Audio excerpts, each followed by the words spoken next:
I'm gonna open the tent. I'm gonna connect the annex as well, and let's see how it goes.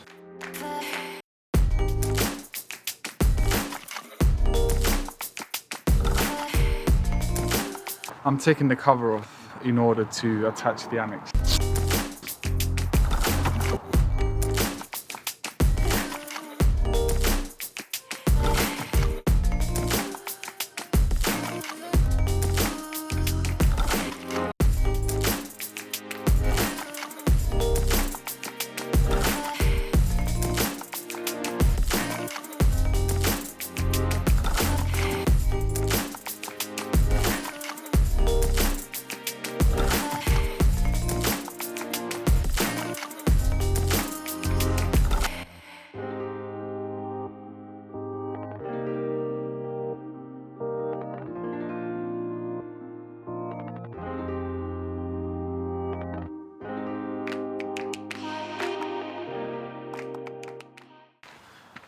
So I didn't try to do it particularly fast. Around 5 minutes, exactly on the dot, 5 minutes and 6 seconds. And like I said, I didn't try to do it particularly fast. And it's the second time that I'm setting it up, but fairly fast, and I'm done. I don't have to do anything else. Apart from, obviously, let me get out of the way. Apart from attaching the annex, which I will do maybe later. For now, I'm gonna have a coffee, so I'm gonna make a coffee, and this is done.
I mean, take the good with the bad. I'm still trying to find nice places to come and wild camp. I mean, this is right on a forest, but when I go wild camping, I would leave the car here and then walk to a nice spot where I can set up my ground tent. And I'm not used to camping with a rooftop tent, so I'm still trying to find places, and I've downloaded this app from the App Store called Park for Night. And weirdly enough, all the people that reviewed this place said it's very quiet and you can barely hear the road.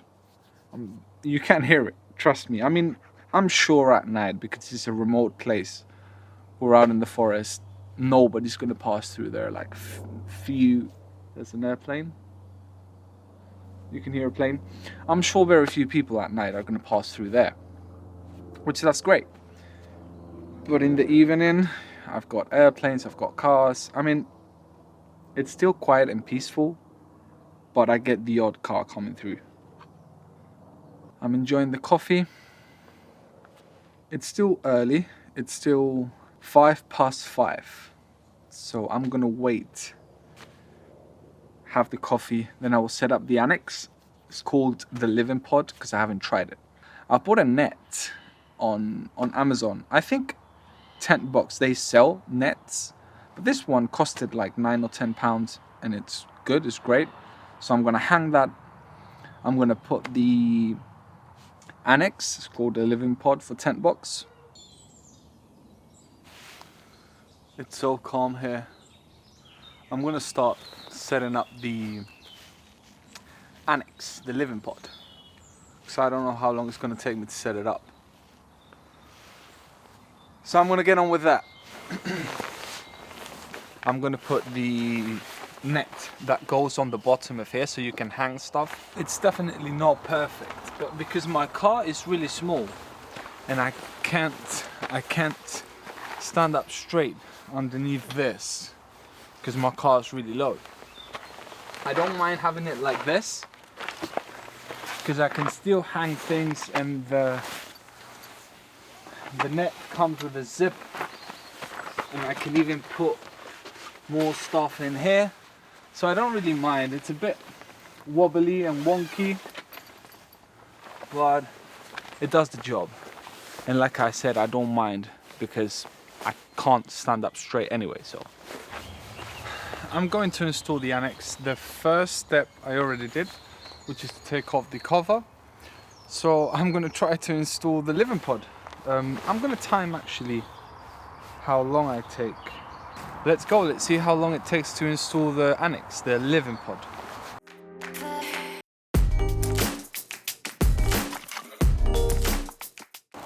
They seem quite small, like tent poles.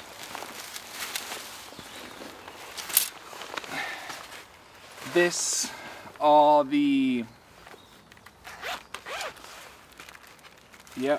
these are the poles to set up the doors as an awning.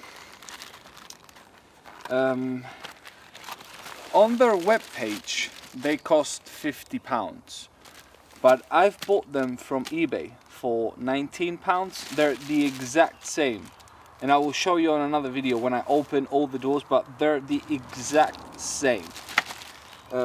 Yeah. I think for the money, this is way overpriced. For £300, this is way overpriced. I bought it for the convenience that it just fits, but it's ridiculously overpriced.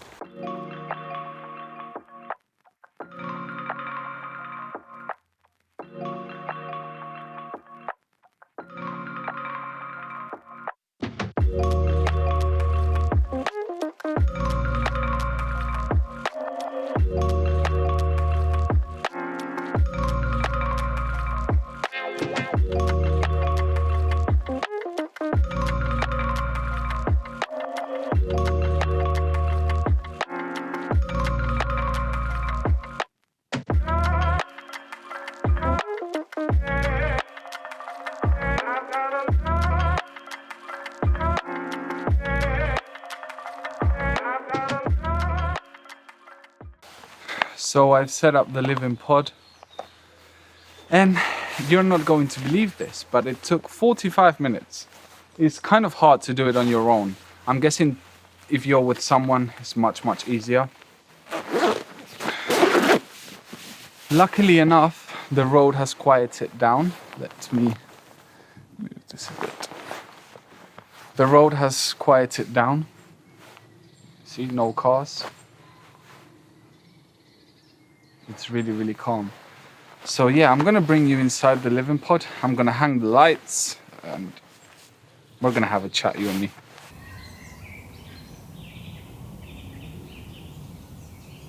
But I want to talk to you about this craziness that's going on. I don't know if you've heard about it, but about kids in school identifying as animals. Furries, they call themselves.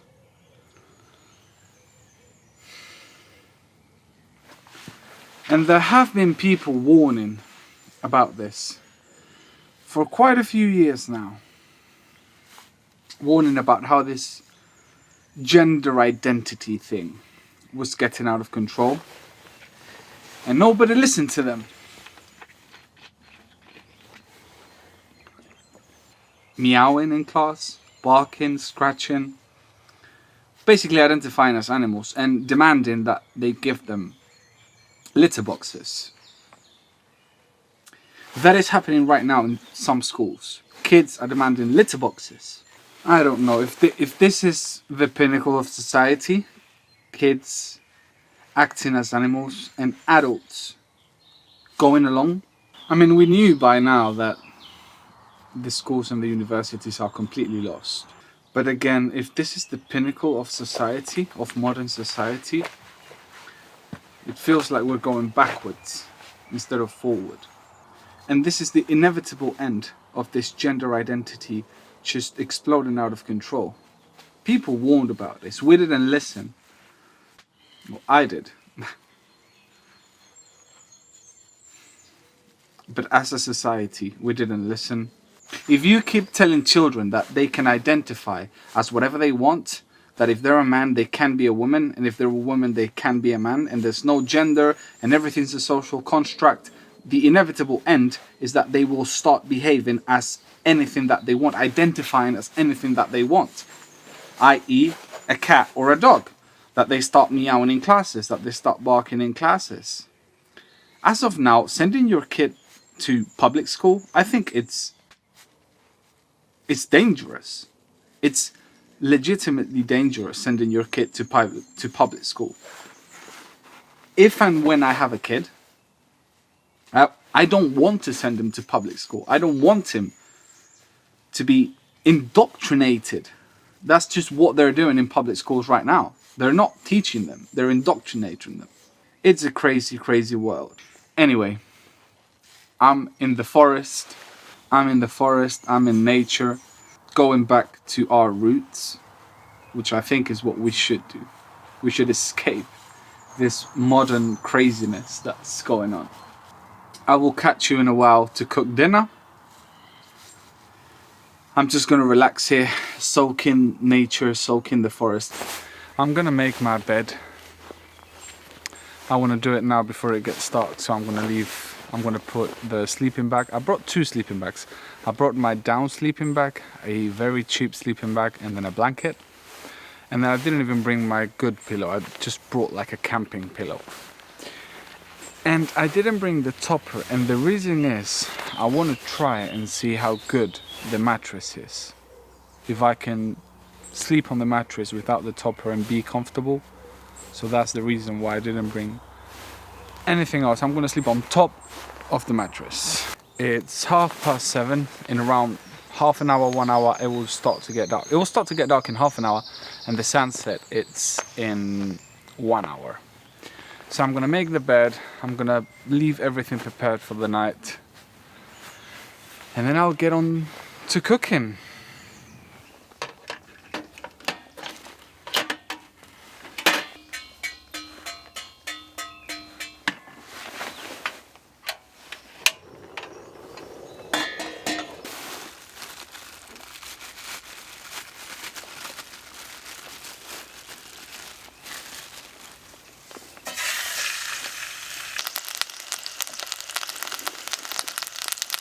Good morning. This is the view from my tent box. Absolutely unbelievable.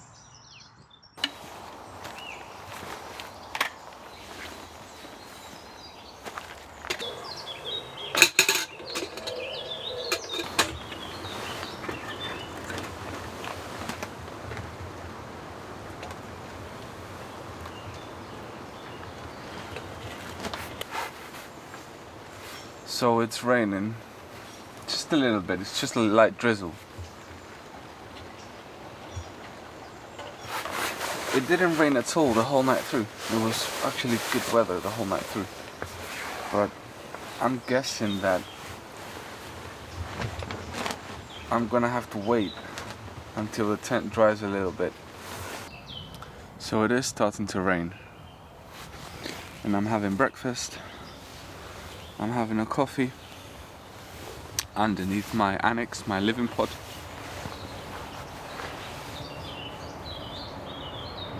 I had a good night's sleep. There weren't many cars going through the road. It was okay, it wasn't too bad. Oh, just if you're wondering, it's 7:30. So I did woke up like at 7. But I had to come down, put up the awning for the Annex, make the coffee and everything. It stopped raining. It was just like a light drizzle, maybe a cloud. By the way, I didn't make this kuksa. I bought it from Amazon. I know that's lazy, and one day I will make my own. But for now, I did buy this kuksa from Amazon. So there's that. Yeah, so I'm gonna have breakfast, relax here for a while. Then I'll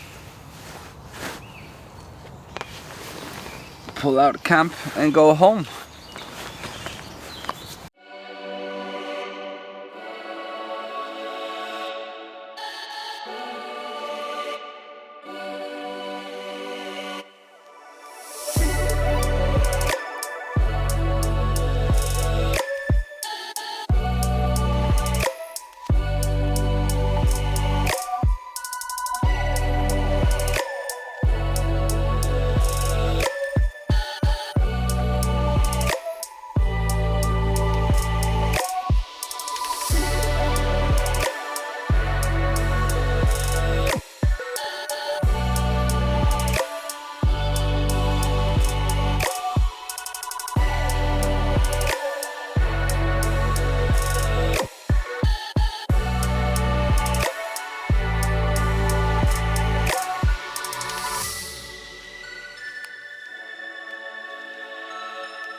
So I'm packed up and ready to go. It's been an amazing night. Thank you very much for watching, guys, and like always, see you in the next one.